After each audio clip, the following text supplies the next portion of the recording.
Good morning. My name is Jacob Booth, and I am the Weird Christian Dude. Today we are going to be studying Genesis chapter 18. Verse 1. And the Lord appeared unto him in the plains of Mamre, and he sat in the tent door in the heat of the day.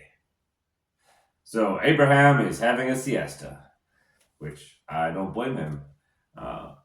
Wisconsin's heat of the day isn't very hot, but in Puerto Rico and some Middle Eastern areas, it'll be 90 degrees by 10:30 and much hotter at 3 p.m. So it's probably somewhere in between that time period, and you don't want to work or do anything. So you just sit in the shade. And that's what he was doing. He was resting. Verse 2. And he lifted up his eyes and looked, and lo, 3 men stood by him. And when he saw them, he ran to meet them from the tent door and bowed himself toward the ground. So God showed up with 2 angels at the front of his door. That's got to be pretty surprising. I mean, what would you do if God showed up with 2 angels at the front of your door? I had to think about it. I'm like, Abraham immediately bowed himself to the ground and started worshiping God. That's the correct answer. That's what you should do. Definitely, probably outside of most people's comfort zones. Verse 3.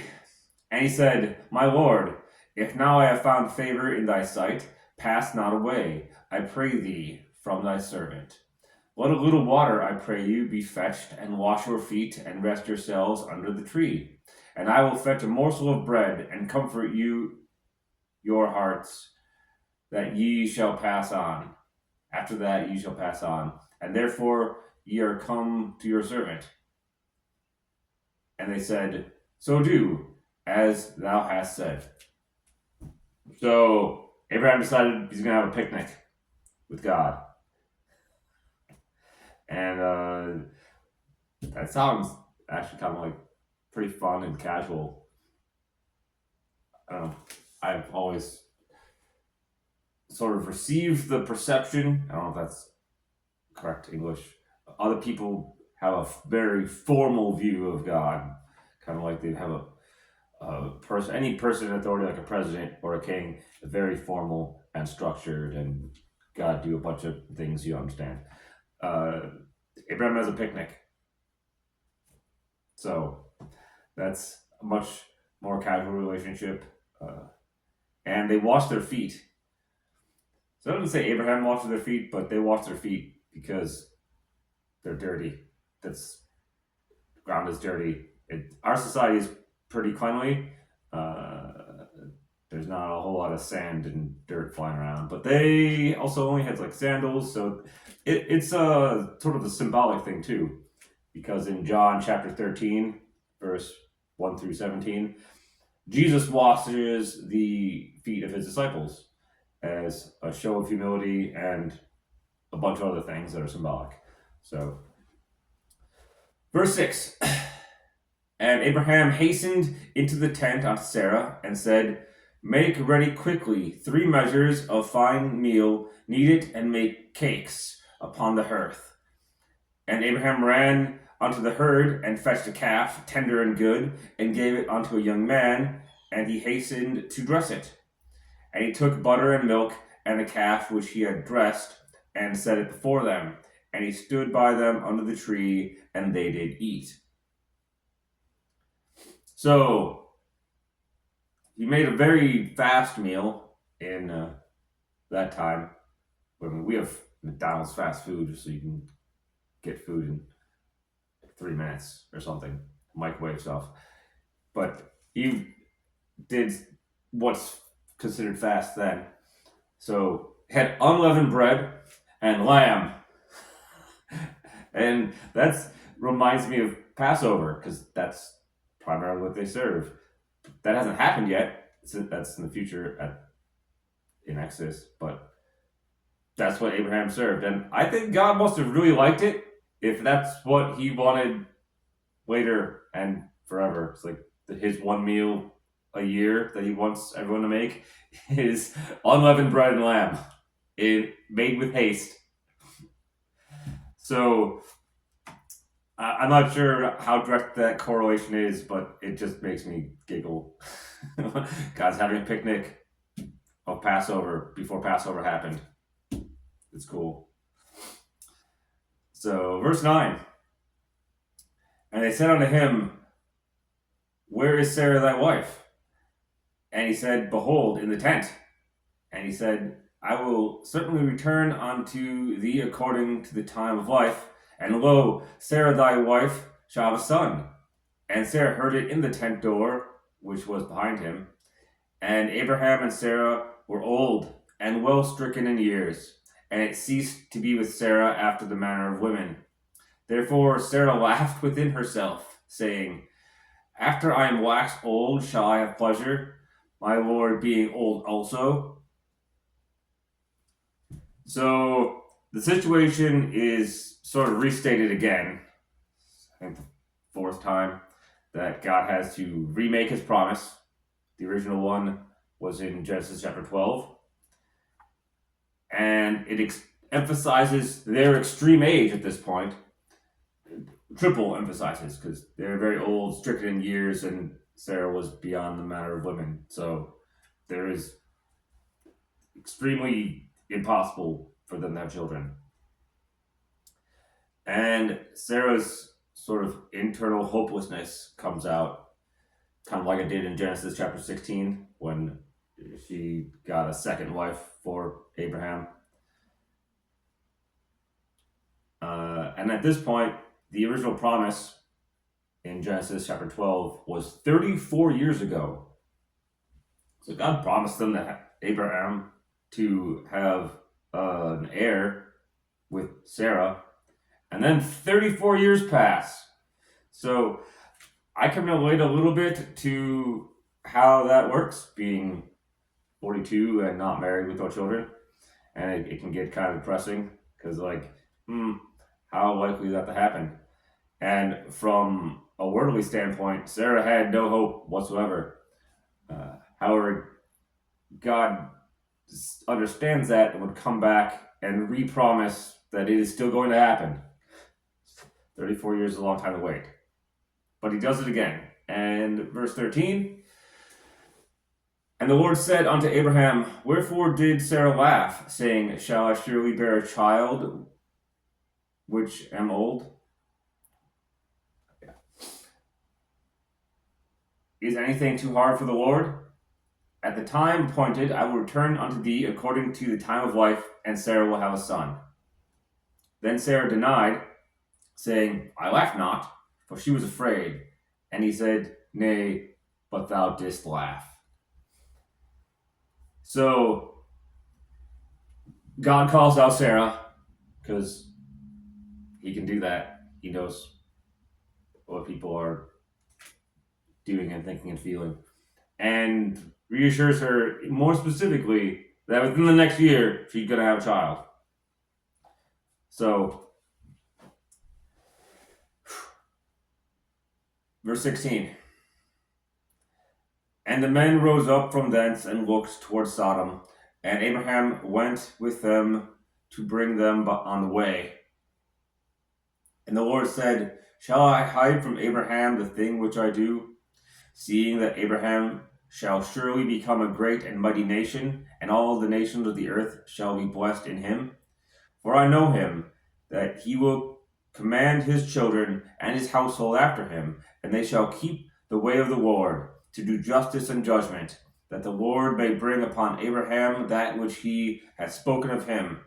And the Lord said, Because the cry of Sodom and Gomorrah is great, and because their sin is very grievous, I will go down and see whether they have done altogether according to the cry of it, which is come unto me, and if not, I will know. And the men turned their faces from thence, and went toward Sodom. But Abraham stood yet before the Lord. So the two angels head toward Sodom to inspect it and check it out and see if it really is as bad as everything that they've heard. And Gomorrah is included, but they go to one city at a time. And God stays to speak with Abraham to explain what God is doing. And this sort of also, like, Abraham didn't ask to have it explained to him, but God knew that he needed to. And a lot of times people do the opposite, and they want things to be explained beforehand, and God just wants them to trust him. So this is one of the times where God took it upon himself to explain the situation so that Abraham would understand leadership more, and that leadership equals justice and judgment, which is also the way of the Lord, which is fairness. So that those are all difficult concepts to a lot of people, but that's without an explanation, you might not catch on to that. Like, assume that things happen without a reason, and that's not the case. You just didn't know what the reason was. Verse 23. And Abraham drew near and said, Wilt thou also destroy the righteous with the wicked? That's the ultimate answer to that is no. God won't do that. Indiscriminate action does not equal justice and judgment and fairness. So, I mean, life isn't fair, but God is. And if you don't agree, you're wrong. Verse 24. Peradventure, there be 50 righteous within the city. Wilt thou also destroy and not spare the place for the 50 righteous that are therein? That be far from thee to do after this manner, to slay the righteous with the wicked, and that the righteous should be as the wicked. Be that far from thee. Shall not the judge of all the earth do right? So, Abraham is logicking this out and comes to the conclusion that I just explained, that God is going to do the right thing and that he wouldn't destroy the righteous and the wicked at the same time, because otherwise there'd be no purpose for anything, I guess, and which would be very unfair, that your actions don't ever actually account to anything, but they do. Verse 26, and the Lord said, If I find in Sodom 50 righteous within the city, then I will spare all the place for their sakes. So that's actually very gracious and merciful of God to do. Like, well, it's like, because there could be 40 to 100,000 people in Sodom, it's estimates. And he's like, if there's 50, the city will be saved. Which, that's a pretty good ratio, to be honest. 1 in 1,000. And Abraham answered and said, Behold now, I have taken upon me to speak unto the Lord, which am of dust and ashes. So that's a little bit of humility sort of on the back end. He's like, maybe I should have said anything. So like not in, like out of like not the place to do that. But they did just have a picnic together, so he might have got a little too comfortable. That's what his concern was. Verse 28, Peradventure, there be lack 5 of 50 righteous. Wilt thou destroy all the city for lack of 5? And he said, If I find there 45, I will not destroy it. And he spake unto him yet again, and said, Peradventure, there shall be 40 found there. And he said, I will not destroy it for the 40's sake. Actually, that's probably where I would have stopped, because 40 is a really important number to God. I'm like, that makes sense. But Abraham doesn't. He keeps going. And he said unto him, Oh, let not the Lord be angry, and I will speak. Peradventure, there be 30 be found there. And he said, I will not destroy it if I find 30 there. And he said, Behold now, I have taken upon me to speak unto the Lord. Peradventure, there shall be 20 found there. And he said, I will not destroy it for the 20's sake. So Abraham's a little bit concerned about how far he's pushing his luck. He's like, don't be angry if I go the next step again.